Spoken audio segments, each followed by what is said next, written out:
La pregunta que habíamos dejado postulada era si sería posible la integridad en medio de ese mundo del primer siglo tan corrupto, con este modelo de patronazgo que influía y marcaba cada área de la vida del pueblo y también de las comunidades de quienes se conocían como los seguidores del camino.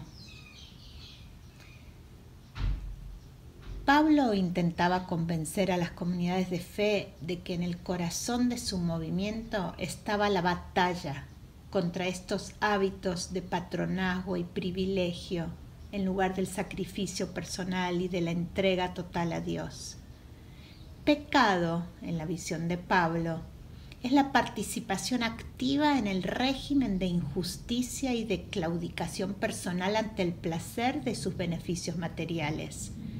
Vez tras vez, advirtió cómo se manifestaba el dominio imperial romano en cada una de las regiones y lo contrastó o lo contrarrestó con las imágenes e ideas fundamentales del movimiento de Jesús. Es que a su entender, encarnar el Evangelio no era meramente asunto de ética individual, sino una intencional resistencia frente a la idolatría del poder impuesta por el Imperio Romano. Como ejemplo de la propuesta subversiva de Pablo, repasemos rápidamente la carta a las comunidades esparcidas por Asia Menor que conocemos como la carta de Efesios y que leímos la semana pasada o hace 2 semanas.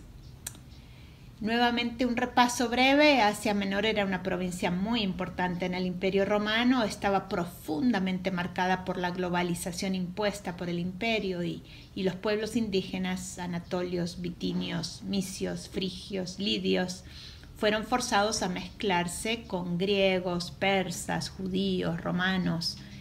Frente a la desintegración natural, el desarraigo, la alienación de esta zona de paso, el llamado central de la carta es a la unidad posible por el trabajo reconciliador de Cristo.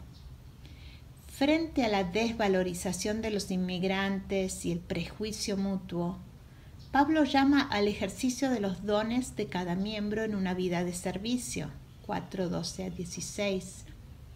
Y de testimonio profético ante el mundo, 5:1-14. La autoridad de las y los líderes depende de su mensaje y de su don espiritual, no de una jerarquía institucional que no aparece en la iglesia sino hasta el siglo II. Eso lo vemos en el mismo libro Efesios 2, del 12 al 16. En un contexto de violencia, abuso e impunidad, contrasta con una construcción desde abajo, desde los débiles. Por ejemplo, en las prescripciones familiares del capítulo 6, Pablo subvierte la premisa básica de los códigos del imperio, la autoridad absoluta del hombre sobre todas las demás personas, y en un paso inaudito exige que el pater familias se someta a los demás y exige de su parte un amor sacrificial hacia la esposa en lugar de poderío sobre ella.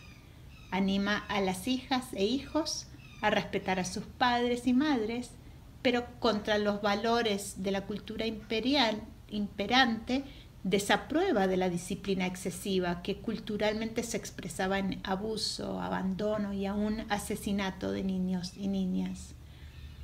Respecto a los esclavos, Pablo es el único en la literatura de la época que enseña igualdad y reciprocidad en la relación con los patrones.